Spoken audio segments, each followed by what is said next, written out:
बच्चों चलते हैं हम अपने पाठ्यक्रम की तरफ। हम अध्ययन कर रहे थे मृदा के बारे में, सोइल के बारे में, कि वह मृदा विज्ञान पेडालॉजी में हमने देखा मृदा की परिभाषा, उसकी उत्पत्ति, विकास, प्रोफाइल, स्ट्रक्चर, टेक्सचर और उसके डिस्ट्रीब्यूशन, वितरण के बारे में हमने समझा और जाना।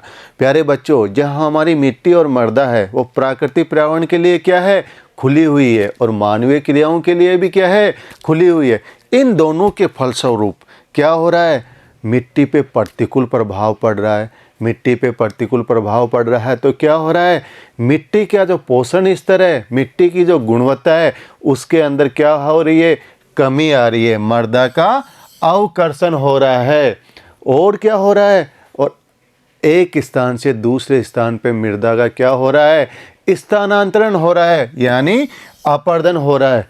तो बच्चों, जो मिट्टी है वो हमारे लिए क्या है, एक बहुमूल्य संसाधन है। मैंने आपको बताया था कि सभी प्रकार की फसलें किसके अंदर वृद्धि करेंगी, पेड़ पौधे किसके अंदर ग्रोथ करेंगे, मृदा के अंदर। तो क्या हुई है, हमारी बहुमूल्य संसाधन हुआ। तो अब बहुमूल्य संसाधन का क्या हो रहा है, पोषण स्तर गिर रहा है, इसका अपरदन हो रहा है। तो ये हमारे लिए क्या हो गई, एक चिंता की बात हो गई। और चिंता की बात हो गई तो ये नितांत आवश्यक हो गया क्या करना, मिट्टी का संरक्षण करना। तो प्यारे बच्चों, हो जाइए तैयार अपनी नोटबुक, पाठ्यपुस्तक, पेन, पेंसिल और मानचित्र लेके, क्योंकि इस वीडियो में हम देखेंगे मृदा का अवकर्षण, मृदा का अपरदन और मृदा का संरक्षण के बारे में देखें। प्यारे बच्चों, जो हमारे मृदा अवकर्षण और मृदा अपरदन, ये जो दो वर्ड्स है, ये मृदा की समस्या है।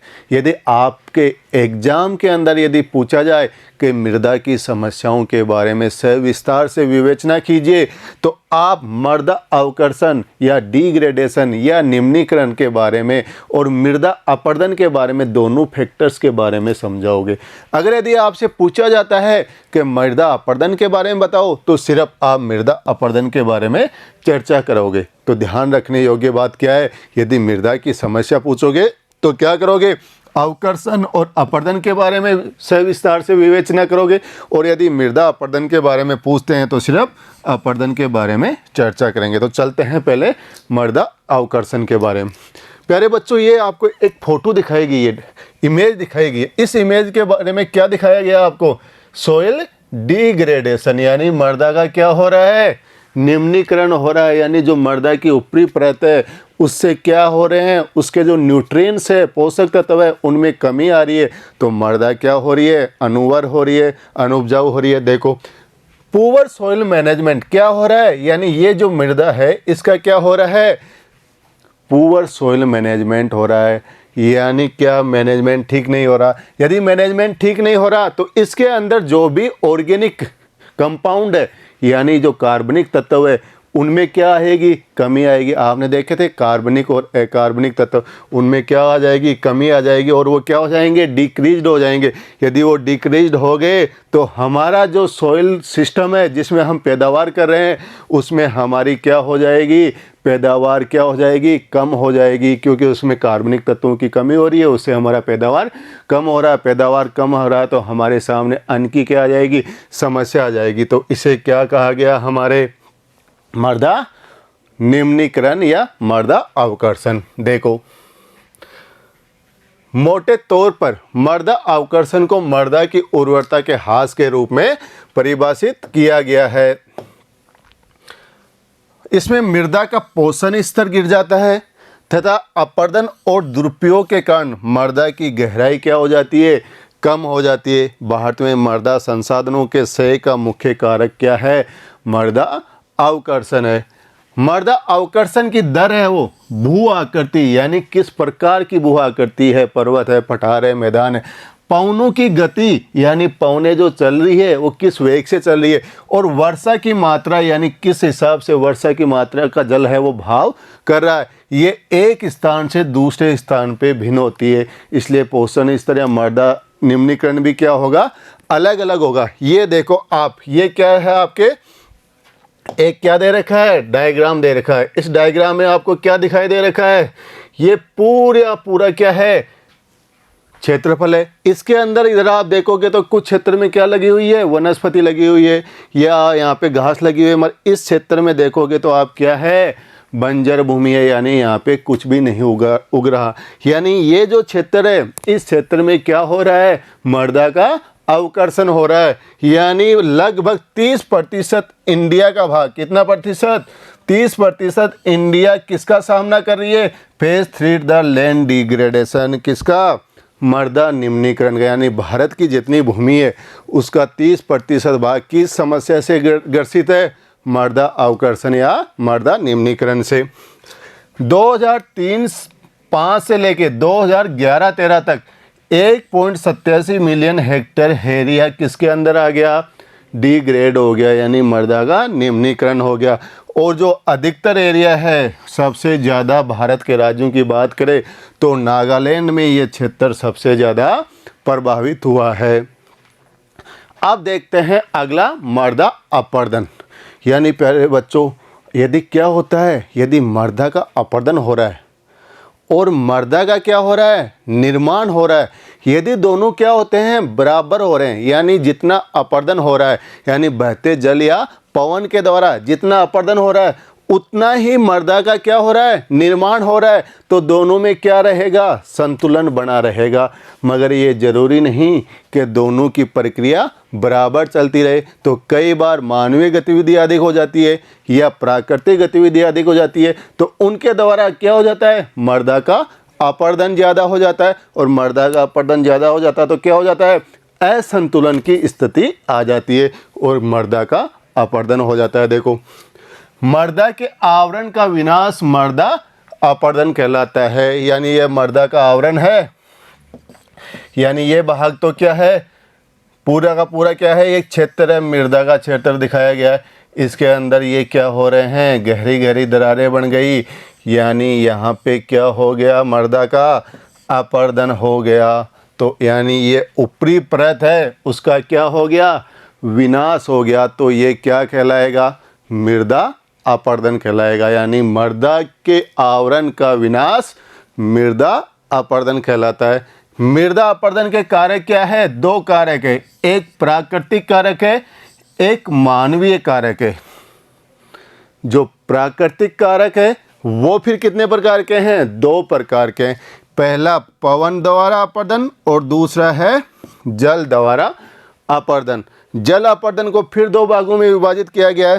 पहला है परत अपरदन, शीट अवनलिका, और दूसरा है अवनलिका अपरदन।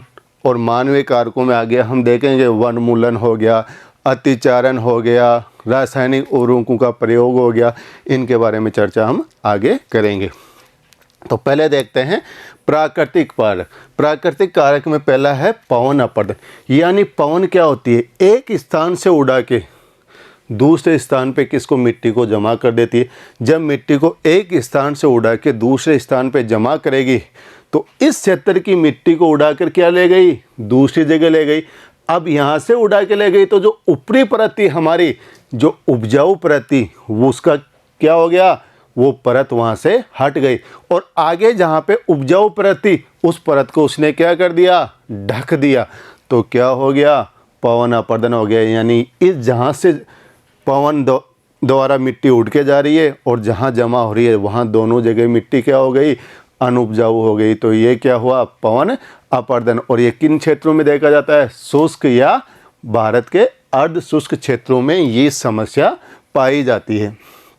ये देखो सॉइल इरोजन के अलग अलग प्रकार दे रखे हैं इन्होंने, यहाँ पे अलग दिखाया गया है, यानी अवनलिका अपरदन। यहाँ पे बीच का क्षेत्र घट रहा है, ये देखो इसमें अलग अलग कारक दिखाई दे रखे हैं, इसमें अलग अलग दिखाई दे रखे हैं। पवन द्वारा मृदा का अपरदन शुष्क और अर्ध शुष्क प्रदेशों में ज़्यादा होता है। यानी इस क्षेत्र से मिट्टी उड़कर क्या जा रही है, दूसरे क्षेत्रों में जा रही है। यानी तो क्या करना चाहिए, हमें पंक्तिबद्ध तरीके से क्या लगाने चाहिए, पेड़ लगाने चाहिए, जिससे मृदा का क्या कम हो, कटाव कम हो, अपरदन कम हो और मृदा एक स्थान से दूसरे स्थान तक ना उड़ के जाए। इसमें देखो इस क्षेत्र से यहाँ आके क्या हो रही है, जमा हो रही है इन क्षेत्रों में।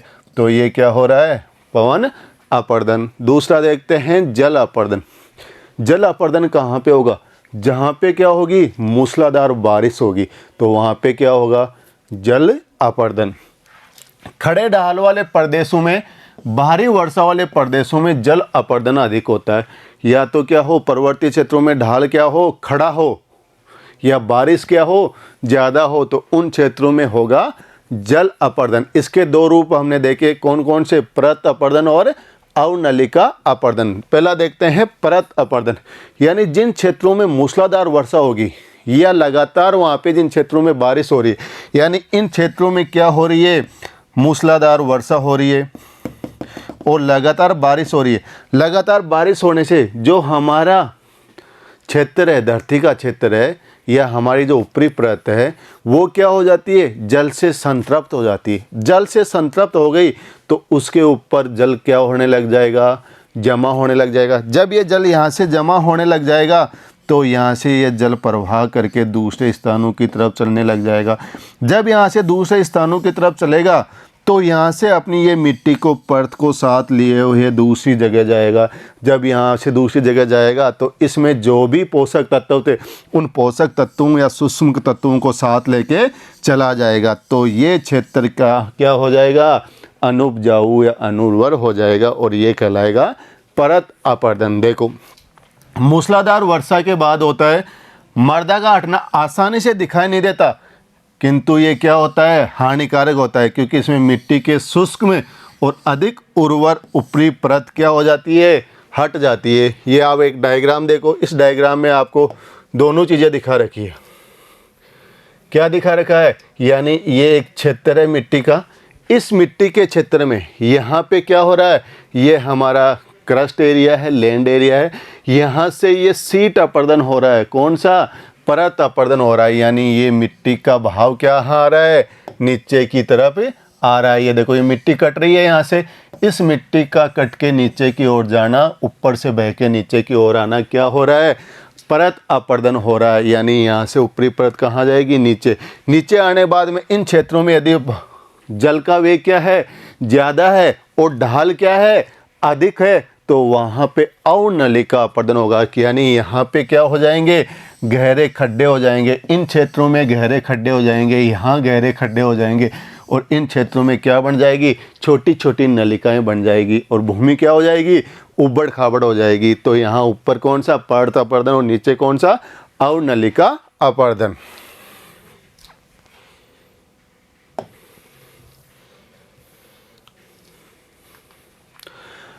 अवनलिका अपर्दन देखते हैं, तीव्र ढालों पर होता है। वर्षा से गहरी हुई अवनलिकाएं कृषि भूमियों को छोटे छोटे टुकड़ों में खंडित कर देती है, और जो कृषि के लिए क्या हो जाती है? अनुपयुक्त हो जाती है।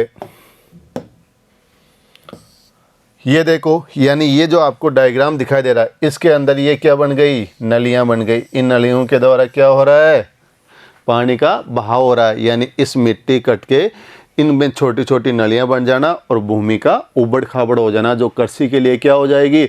अनुपयुक्त हो जाएगी। इसके लिए हमें क्या करना चाहिए? उसको लेवलिंग करना चाहिए भूमि को, और क्या करना चाहिए? प्लांटेशन या लगाना चाहिए। जिस प्रदेश में अवनलिकाएं अथवा बीहड़ अधिक हो जाते हैं, यानी भूमि क्या हो जाती है? अधिक क्या हो जाती है? उबड़ खाबड़ हो जाती है, तो वहाँ पे उस भूमि को क्या कहते हैं? बेडलैंड टोपोग्राफी कहते हैं, यानी उत्खात भूमि स्थलाकृति कहते हैं। ये देखो, यहाँ से कटा हो गया, यहाँ से कटा हो गया, यहाँ से कटा हो गया, यहाँ से कटा हो गया, और अलग अलग क्षेत्र बन गया। इस प्रकार की जो बेडलैंड टोपोग्राफी है, वो राजस्थान का जो चंबल एरिया है, उस चंबल एरिया में ज़्यादा दिखाई देती है। इसके अलावा भारत के तमिलनाडु और पश्चिम बंगाल में भी ये इस प्रकार की भूमि देखने को मिलती है। अब है मानवीय कारक। मृदा अपर्दन के लिए मानवीय कारक भी काफ़ी हद तक उत्तरदायी है। जनसंख्या बढ़ने के साथ भूमि की मांग भी क्या होती है? बढ़ने लगती है। यदि भूमि की मांग बढ़ने लगेगी तो भवन निर्माण का भी कार्य होगा, कंस्ट्रक्शन का भी कार्य होगा, बस्तियों को बसाने का कार्य होगा, माइनिंग का कार्य इनका ज़्यादा होगा। यानी मानव बस्तियाँ बढ़ानी पड़ेगी, कृषि के लिए पशुचारण ज़्यादा होगा, और आवश्यकताओं की पूर्ति के लिए वन और प्राकृतिक वनस्पति को क्या किया जाएगा? साफ किया जाएगा। देखो, मानवीय कारक कौन कौन से? पहला है वन उन्मूलन। वनों का क्या करना, नष्ट करना या काटना। यानी क्या हो रहा है इस डायग्राम में, वनों का क्या किया जा रहा है, दोहन किया जा रहा है। वनों का दोहन किया जा रहा है तो मिट्टी का तो क्या होगा, अपरदन होगा। कैसे होगा, क्योंकि जो वनों की या पेड़ पौधों की जो जड़ें होती है वो मर्दा को क्या करती है, बांध कर रखती है, और मर्दा को बांध के रखती है तो उसका क्या नहीं होने देती, अपरदन नहीं होने देती। और यदि वहाँ पे मर्दा क्या रहेगी, खुली रहेगी, कोई पेड़ पौधे नहीं रहेगी, तो उनका आसानी से क्या हो जाएगा, मर्दा का अपरदन हो जाएगा। तो मानवीय कारकों में पहला कौन सा, वन उन्मूलन। और इसके संरक्षण के लिए हमें क्या करना चाहिए कि हमें रिफॉरेस्टाइजेशन करना चाहिए। कैसे, कि हमने जितने पेड़ काटे उतने पेड़ दोबारा वहाँ पे लगा देना चाहिए। ये इसका क्या हो गया, संरक्षण हो गया। क्योंकि साथ साथ संरक्षण की भी चर्चा कर लेते हैं। दूसरा है अतिचारण, यानी हम अपने पशुओं के द्वारा यदि किसी भी घास पे या भूमि के ऊपर पशुओं को चराते हैं तो वो क्या कर लेते हैं, उसको पूरे की वनस्पति को ख़त्म कर देते हैं। अब वो वनस्पति को वहाँ ख़त्म कर दिया तो वहाँ की वो जो वनस्पति, वहाँ की जो मिट्टी है वो क्या हो जाएगी, उनके पहली बात तो जो पशुओं के खुरों से उनसे, दूसरी वहाँ पे उन्होंने क्या कर दिया, पूरी वनस्पति को ख़त्म कर दिया तो वो क्या हो जाएगी, ढीली हो जाएगी। यानी वहाँ की मिट्टी क्या हो गई, ढीली हो गई। कि सिर्फ ढीली हो गई तो अब क्या होगा, अब ढीली हो गई तो कोई भी जलीय कारक क्या करेगा, या जलीय परिक्रम क्या होगा, प्रभावी होगा। कैसे, बारिश होगी, बारिश हो गई तो क्या होगा, वहाँ की जो ढीली मिट्टी है उसको बहाकर उस स्थान से दूसरे स्थान पे ले जाएगा। या दूसरा परिक्रम पवन, पवन के द्वारा उस स्थान की मिट्टी को उठा के दूसरे स्थान पे ले जाएंगे। तो क्या हो जाएगा, वहाँ पे अतिचारण से मर्दा अपरदन हो जाएगा। इसके लिए हमें क्या करना चाहिए, दूसरे घास स्थल और लगाने चाहिए, या इसको नियंत्रण करना चाहिए, पशुचारक को नियंत्रित करना चाहिए। रासायनिक उर्वरकों और कीटनाशकों का अत्यधिक प्रयोग, यानी आपने जो हरित क्रांति पढ़ी उस हरित क्रांति में आपने देखा होगा सबसे ज़्यादा क्या किया जा रहा है, रासायनिक केमिकल फर्टिलाइजर्स का और कीटनाशकों का उपयोग किया जा रहा है। इससे क्या हो रहा है, मिट्टी क्या हो रही है, लवणीय होती जा रही है। यानी जो हमारी इंदिरा गांधी नहर है उसके आसपास के क्षेत्रों में ये समस्या देखने को मिल रही है। यानी एक पंजाब में गांव है मुक्तसर, वो यानी मुक्त हो गया वो गांव, वहाँ पे क्या ज़मीन क्या हो गई, लवणीय हो गई। तो वहाँ लोग क्या हो गए, छोड़ के चले गए। क्योंकि यानी ज़्यादा सिंचाई से, अत्यधिक सिंचाई से और अत्यधिक कीटनाशकों के प्रयोग से ऊपरी परत पे क्या हो गई, लवणों के जमा हो गए और वो क्षेत्र पूरा का पूरा दलदली हो गया। तो यानी रासायनिक उर्वरकों और कीटनाशकों का अत्यधिक प्रयोग करने के बजाय हमें संरक्षण के लिए क्या करना चाहिए, बायो फर्टिलाइजर का प्रयोग करना चाहिए। यानी जैविक खाद का हमें प्रयोग करना चाहिए, गोबर खाद।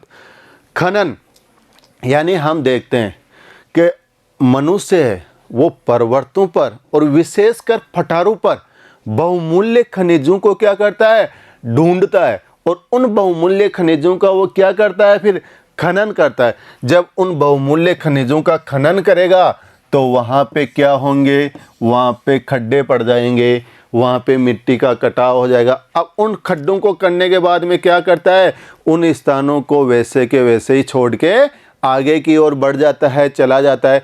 अब वहाँ पे उनको छोड़ दिया तो आसपास से मिट्टी का कटाव होके उनमें आ जाएगा। तो यानी मर्दा का अपरदन हुआ और उन खड्डों से भूमि क्या हो गई, उबड़ खाबड़ हो गई। तो खनन के द्वारा क्या हुआ, मर्दा अपरदन। इसके लिए संरक्षण के लिए क्या करना चाहिए, उनको लेवलिंग करना चाहिए और वहाँ पे प्लांटेशन करना चाहिए, यानी भूमि को समतल करना चाहिए, वापस उन खड्डों को भरना चाहिए और पौधारोपण करना चाहिए। भूस्खलन, यानी पर्वतीय क्षेत्रों पे क्या होता है, कई बार पर्यटन के रूप में, पर्यटन को विकसित करने के लिए पर्वतों की कटाई की जाती है, उन स्थानों को उपयुक्त बनाया जाता है। तो उनसे कई बार क्या हो जाता है, मानवीय क्रियाओं के द्वारा बड़ा पर्वत ढह के नीचे आ जाता है। ये देखो यहाँ से लैंडस्लाइड, तो इससे भूस्खलन होता है। निर्माण गतिविधियाँ, यानी कंस्ट्रक्शन का कार्य काफ़ी किया जाता है। क्यों, जनसंख्या बढ़ रही है, दबाव बढ़ रहा है, तो क्या होंगे निर्माण गतिविधियां, तो उससे भी क्या होगा, मर्दा का अपरदन। तो ये हुए मानवीय कारक कौन कौन से, वन उन्मूलन, अतिचारण, रासायनिक उर्वरकों कीटनाशकों का अत्यधिक प्रयोग, खनन, भूस्खलन और निर्माण गतिविधियाँ। यहाँ भी आप देख सकते हो ह्यूमन फैक्टर इन सॉइल इरोजेशन। पहला है वन उन्मूलन, यहाँ पे वन देखो काटे जा रहे हैं। दूसरा क्या है, ओवर ग्रेजिंग यानी पशुचारण ज़्यादा किया जा रहा है, जिसे अभी आपको बताया था। फिर है कंस्ट्रक्शन गतिविधियाँ, यानी कंस्ट्रक्शन का कार्य, यहाँ देखो कंस्ट्रक्शन का कार्य किया जा रहा है, नई नई बिल्डिंगें बना रहे। फिर है माइनिंग एक्टिविटी, यहाँ देखो माइनिंग एक्टिविटी की जा रही है, ये खड्डा बन रहा है, यहाँ से खनिज निकाले जा रहे हैं। फिर देखो defective method of farming such A ploughing in A wrong way, यानी गलत तरीके से कृषि करना। कैसे, आपने झूमिंग कृषि का नाम सुना होगा। ये देखो झूमिंग कृषि में क्या होते हैं, एक स्थान पे आदिवासी लोग, झूमिया लोग क्या करते हैं, जंगल को पूरे को जला देते हैं और उस जंगल को जला के उस पर 2-4 साल खेती करते हैं और फिर नई जगह ढूंढ लेते हैं, वहाँ पे पूरे जंगल को जला देते हैं, वहाँ कृषि करते हैं। अब जिस जगह से इन्होंने जंगल जलाया, यहाँ से इस जंगल को क्या कर दिया, इन्होंने जला दिया, यहाँ से जला दिया, तो यहाँ पे क्या हुए, जो भी मिट्टी के अंदर बैक्टीरिया पाए जाते हैं, सूक्ष्म जीव पाए जाते हैं, जो मिट्टी को क्या करते हैं, फर्टाइल करते हैं, तो वो क्या हो गए, मर गए, उनका क्या हो गया, विनाश हो गया। तो ये मिट्टी वैसे भी क्या हो गई, अनुपजाऊ हो गई। और फिर इस क्षेत्र को खाली छोड़ के फिर आगे चले जाते हैं, तो फिर वनों का क्या करते हैं, दोहन करते हैं। तो ये भी, इस पर भी हमें क्या करना चाहिए, कंट्रोल करना चाहिए। अब देखते हैं कि जो हमारे अब मृदा अपरदन हो रहा है, उससे हमारे के सामने क्या क्या समस्याएं उत्पन्न हो रही है। देखो, loss of valuable top soil, यानी जो मृदा की ऊपरी परत है उसका क्या हो रहा है, नुकसान हो रहा है। नुकसान हो रहा है तो हम जो खेती कर रहे हैं, फसल उत्पादन कर रहे हैं, उसका उत्पादन क्या होगा, कम होगा, क्योंकि ऊपरी परत से यदि कार्बनिक तत्व क्या हो रहे हैं, ख़त्म हो रहे हैं, या जो भी हमारे पोषक तत्व है मिट्टी के लिए, नाइट्रोजन, फास्फोरस, ह्यूमस, उनकी क्या हो रही है, कमी हो रही है, तो हमारे क्या होगा, किस पे फ़र्क पड़ेगा, अन्न उत्पादन पे प्रभाव पड़ेगा। तो पहली समस्या क्या हो रहा है, यानी ऊपरी परत का क्या हो रहा है, नुकसान हो रहा है। ब्यूरिंग वैल्यूएबल टॉप सॉइल, यानी ऊपरी परत जल रही है। डैमेज टू फील्ड, यानी जो हमारे खेत है उनका क्या हो रहा है, डैमेज हो रहा है। प्लांट प्रोडक्टिविटी डिक्लाइन, हमारे जो पौधों की उत्पादकता है वो डिक्लाइन हो रही है, कम हो रही है। और डेजर्टिफिकेशन और मरुस्थल का क्या हो रहा है, विस्तार हो रहा है। अब देखते हैं मृदा संरक्षण। मैंने क्या कहा था प्रारंभ में कि जब मृदा अवकर्षण हो रहा है और मृदा अपरदन हो रहा है, तो ये इससे क्या हो रहा है, मनुष्य को चिंता हो रही है, किसकी, मिट्टी को बचाने के लिए हमें क्या करना होगा, मृदा का संरक्षण करना होगा। तो देखते हैं मृदा संरक्षण। मृदा संरक्षण एक विधि है जिसमें मिट्टी की क्या बनाए रखनी है, हमें उर्वरकता को बनाए रखना है, जिससे हमारी मिट्टी क्या रहे, प्रोडक्टिव रहे, यानी मृदा की उर्वरकता हमेशा बनी रहे। तो ये क्या है, मृदा संरक्षण। मिट्टी के अपरदन और क्षय को रोका जा सकता है और मिट्टी की निम्नीकरण दशाओं को सुधारा जा सकता है। यानी जो मिट्टी का अपरदन हो रहा है, इरोजन हो रहा है और जो डिग्रेडेशन हो रहा है, इन दोनों को क्या किया जाए, रोकना है और इनको सुधारना है। मृदा अपरदन मूल रूप से दोषपूर्ण पद्धतियों द्वारा बढ़ती है। किसी भी तर्कसंगत समाधान के अंतर्गत पहला काम ढालों की कृषि योग्य भूमि, खुली भूमि पर खेती को रोकना है। क्या कह रहा है, जैसे हम क्या करते हैं, चाय प्लांटेशन या कॉफ़ी प्लांटेशन, यानी पहाड़ी खेती या पर्वतीय कृषि, उसमें क्या करते हैं हम, कृषि क्या ज़्यादा करते हैं, यानी यहाँ पे ढाल बना देते हैं, अलग अलग जैसे सीढ़ीदार कृषि करते हैं, उनको क्या करना चाहिए, कम करना चाहिए। 15 से 25% ढाल प्रवणता वाली भूमि उपयोग कृषि के लिए नहीं होना चाहिए। यानी जिन क्षेत्रों की ढाल प्रवणता कितनी हो, 15 से 25%, तो उन्हें क्या करना चाहिए, कृषि के लिए प्रयोग नहीं करना चाहिए। यदि ऐसी भूमि पर खेती करना जरूरी भी हो जाए तो हमें अभी बताया ना, सीढ़ीदार खेती के द्वारा खेती करनी चाहिए। यानी ये ढाल है तो इस ढाल के ऊपर हमें जगह जगह समूचे रेखाओं के द्वारा जहाँ जहाँ ढाल ज़्यादा है वहाँ पे सीढ़ीदार खेत बना के खेती करनी चाहिए। तो यहाँ से जो जल आएगा वो यहाँ रुक जाएगा, यहाँ से आएगा वो यहाँ रुक जाएगा, यहाँ से आएगा वो यहाँ रुक जाएगा। यदि सीढ़ीदार खेती नहीं करेंगे तो ये पूरा का पूरा जल नीचे आएगा, ये पूरा का पूरा जल एक साथ नीचे आएगा, तो यहाँ से क्या होगा, भूस्खलन होने का भी डर रहेगा। दूसरा, यहाँ पे जो होंगे कंकड़ पत्थर, उनको भी ये पूरे को पूरे वो साथ ले जाएगा। तो यहाँ पे चाय और कॉफ़ी की कृषि नहीं की जा सकती। इसलिए हमें किसको अपनाना चाहिए, सीढ़ीदार खेती या टेरेस फार्मिंग को बढ़ावा देना चाहिए। तो देखते हैं सीढ़ीदार खेती। चौड़े समतल सोपान अथवा वेदिका तीव्र ढालू पर बनाए जाते हैं ताकि सपाट सतह फसल उगाने के लिए उपलब्ध हो जाए। इनसे पृष्ठीय प्रवाह और मृदा अपरदन को क्या कर दिया जाता है, कम कर दिया जाता है। ये देखो यहाँ पे, यहाँ क्या किया जा रहा है, इस जगह कंट्रोल लाइनों के आधार पे खेती की जा रही है रोक रोक के इस जगह पे। तो इसे कहते हैं हम सीढ़ीदार कृषि या टेरेस फार्मिंग। समूचे रेखा के अनुसार हम मेड़बंदी कर सकते हैं, समूचे रेखीय सीढ़ीदार खेत बना सकते हैं, नियमित वानिकी कर सकते हैं, नियंत्रित चराई कर सकते हैं, आवरण वाली फसलें उगा सकते हैं, मिश्रित खेती कर सकते हैं, सस्यावर्तन यानी क्रॉप रोटेटिंग यानी फसलों को बार बार बदलकर बोना आदि उपचार के ऐसे तरीके हैं जिनसे हम मृदा अपरदन को कम कर सकते हैं या मृदा का संरक्षण कर सकते हैं। कौन कौन से, यदि आपसे आ जाए 2 नंबर का क्वेश्चन कि मृदा संरक्षण के लिए हमें क्या क्या करना चाहिए, तो पहला है मेड़बंदी करना चाहिए, समूचे रेखीय सीढ़ीदार खेत बनाने चाहिए, नियमित वानिकी करनी चाहिए, नियंत्रित चराई करनी चाहिए, आवरण वाली फसलें उगानी चाहिए, मिश्रित खेती करनी चाहिए और सस्यावर्तन तकनीकी अपनाकर हम मृदा का संरक्षण कर सकते हैं। एक एक को देखेंगे। आओ, समूचे रेखीय जुताई। एक पहाड़ी ढाल पर समूचे रेखाओं के समानांतर जुताई ढाल से नीचे बहते जल के लिए एक प्राकृतिक अवरोध का कार्य करती है। यानी ये देखो, ये खेत बना दिए, यहाँ पे ढाल बना दिया, तो इन क्षेत्रों में क्या हो रही है, खेती हो रही है। यहाँ से पानी का यहाँ रुक गया, यहाँ वाले क्षेत्र में यहाँ रुक गया, यहाँ से यहाँ, यानी समूचे रेखा यानी समान ऊंचाई के आधार पे हम ऐसे खेत बना के यहाँ पे समूचे रेखीय खेती को बढ़ावा दे सकते हैं। पहाड़ी क्षेत्रों में या पर्वतीय क्षेत्रों में इस प्रकार से कृषि कर सकते हैं। फिर देखो मिश्रित कृषि यानी मिक्स्ड फार्मिंग। मिक्स्ड फार्मिंग क्या कर रही है, वर्षा दोहन से मृदा को सुरक्षित रखने के लिए अलग अलग समय पर भिन्न भिन्न फसलें एकांतर क्रम में उगाई जाती है। यानी इस क्षेत्र में अलग फसलें उगा दी गई, इस क्षेत्र में अलग फसलें उगा दी गई। यानी क्या हुआ, यदि हमें लगे मृदा का अपरदन हो रहा है तो इस क्षेत्र में अलग फसलें उगा दी गई तो मृदा का कटाव रुक गया। फिर अगले वाले क्षेत्र में अलग प्रकार की कृषि जो बहुमूल्य कृषि है उसको उगा दिया। तो इस प्रकार से हम पंक्तिबद्ध तरीके से मिश्रित खेती कर सकते हैं। समूचे रेखीय रोधिकाएं। समूचे रेखाओं पर रोधिकाएं बनाने के लिए पत्थरों घास मृदा का उपयोग किया जाता है। या पत्थर लगा दो, घास लगा दो या मृदा लगा दो और इन क्षेत्रों में क्या कर लो, खेती कर लो। रोधिकाओं का मतलब होता है रुकावट, यानी बांध बना देना, रुकावट पैदा कर देना। रोधिकाओं के सामने जल एकत्र करने के लिए खाइयाँ बना दी जाती है। ये खाइयाँ बन गई तो इससे क्या रहेगी, इस क्षेत्र में नमी बनी रहेगी और कृषि कर सकते हो।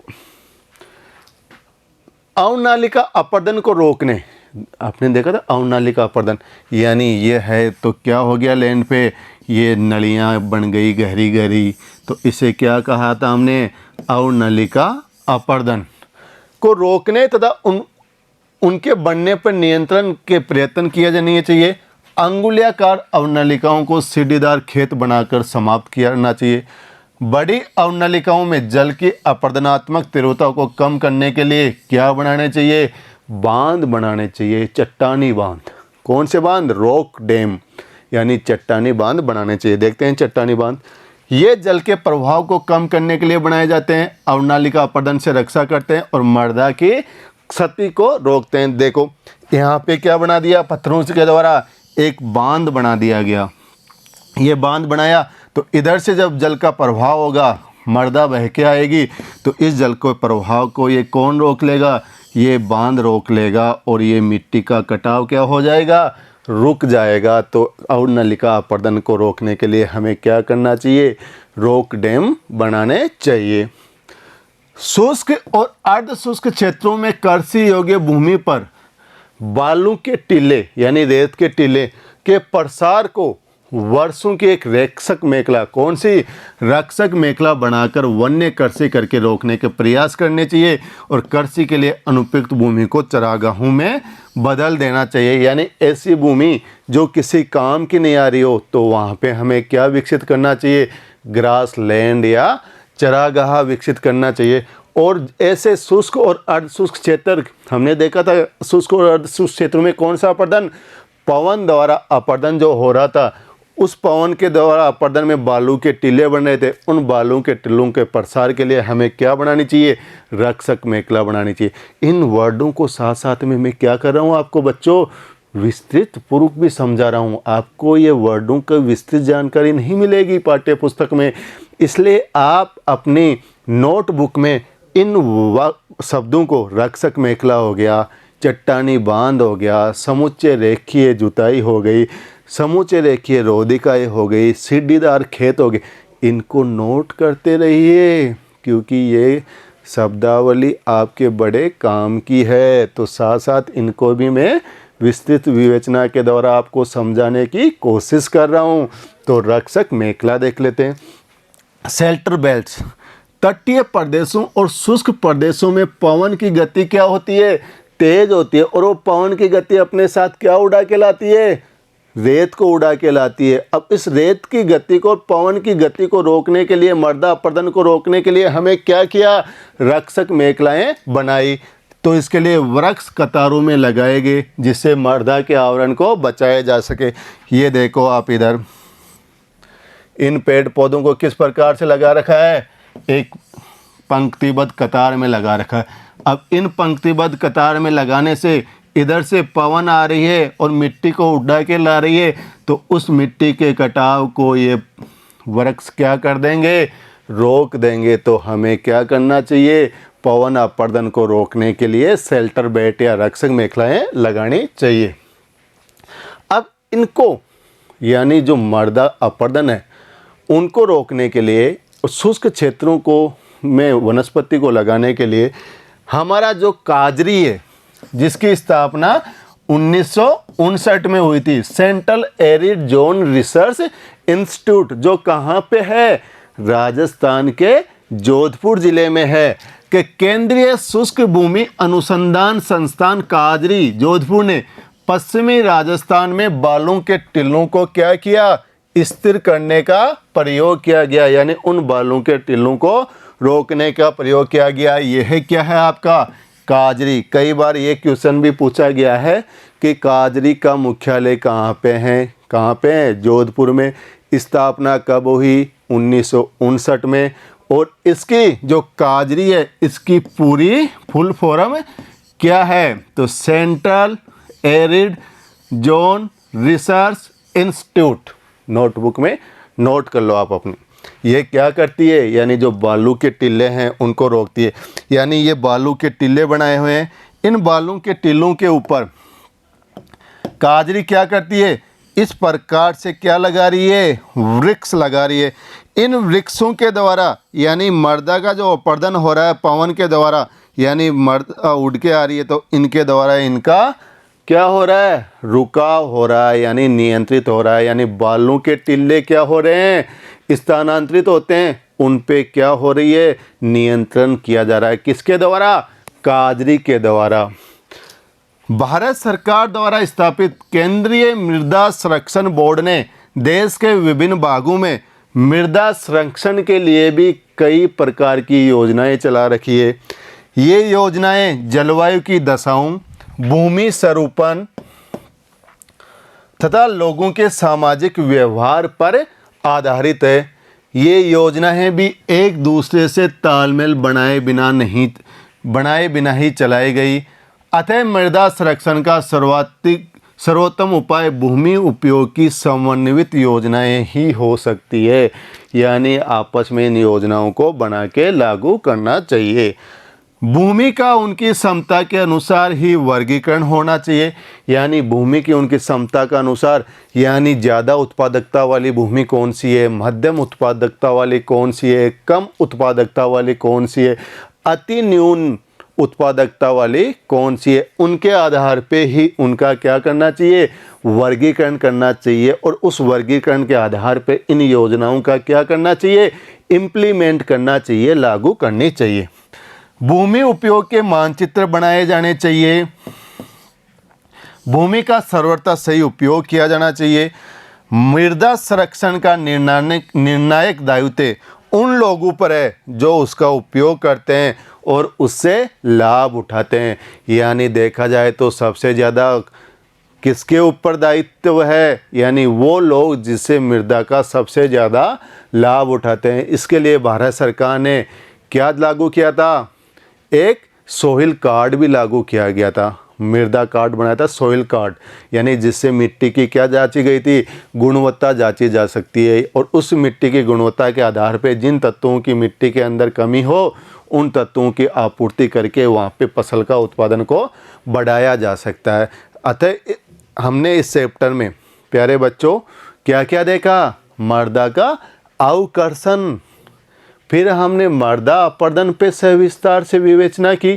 क्या क्या देखा उसमें, मृदा अपरदन में हमने दो प्रकार से देखा, प्राकृतिक और मानवीय कारण। क्योंकि एक बार चैप्टर को क्या करते हैं, समराइज कर लेते हैं, रिकॉल कर लेते हैं, आपको पूरी चीज़ें एक साथ दिमाग में आ जाए। फिर हमने क्या देखा, प्राकृतिक और मानवीय कारक किसके लिए, मृदा अपरदन के लिए। प्राकृतिक कारकों में फिर हमने देखा जल अपरदन और पवन अपरदन।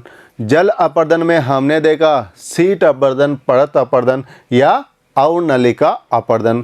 फिर हमने इसके अंदर थोड़ी चीज़ें और देखते हैं। इसको हमने क्या करते हैं, जो हमारा पार्श्ववर्ती किनारे हैं, लेटरल क्षेत्र है यानी तटीय क्षेत्र, उनके ऊपर भी मृदा का अपरदन होता है, तो वो भी एक इसका कारक होता है। एक होता है वर्टिकल रूप से, एक होता है हॉरिजॉन्टल रूप से, दोनों प्रकार से। तो वर्टिकल रूप से हो, जैसे वर्टिकल रूप में कैसे, जैसे पर्वत है और यहाँ से कोई नदी निकल के आ रही है और इस क्षेत्र से ज़्यादा वर्टिकल क्या कर रहा है, सॉइल इरोजन कर रहा है, तो हम यहाँ पे लेक बना के भी इसे रोक सकते हैं। फिर हमने देखा अवनलिका अपरदन। अवनलिका अपरदन के बाद में हमने चर्चा की किसकी, मानवीय कारकों की, जिसमें हमने वन उन्मूलन के बारे में, अतिचारण के बारे में, रासायनिक कीटनाशकों के प्रयोग के बारे में, खनन के बारे में, निर्माण कार्यों के बारे में, भूस्खलन के बारे में देखा। उसके बाद में सोइल इरोजन के द्वारा यानी मृदा अपरदन के द्वारा क्या समस्या उत्पन्न हुई उनको जाना। उसके बाद में इन दोनों के बचाव के लिए हमने संरक्षण की विधियाँ पढ़ी कि मृदा की उर्वरता को कैसे बनाया जाए और मृदा का संरक्षण कैसे किया जाए, जिसमें हमने सीढ़ीदार खेतों के बारे में पढ़ा, समुच्चय रेखा कृषि के बारे में देखा, मिश्रित खेती के बारे में पढ़ा, हमने रॉक डैम यानी चट्टानी बांधों के बारे में जाना, रक्षक मेखलाओं के बारे में जाना। इसके बाद में हमने काजरी और केंद्रीय मृदा संरक्षण बोर्ड के द्वारा जो योजनाएं चलाई जा रही है उसके बारे में हमने अध्ययन किया। तो बच्चों मुझे उम्मीद ही नहीं, पूरा विश्वास है आप पे कि आप इस वीडियो को अपने माइंड को सेंट्रलाइज करके, केंद्रित करके, ध्यान लगा के सुनोगे तो इस चैप्टर को आसानी से आपके समझ में आ जाएगा। और इसे आप पॉज कर करके जो चीज़ें आपकी नोटबुक पाठ्य पुस्तक में नहीं है उनको नोट करते जाइए, लिखते जाइए और इस चैप्टर को आसानी से समझने की कोशिश कीजिए और बने रहिए मेरे साथ। तब तक मिलते हैं अगले वीडियो में। Thank you and have a nice day.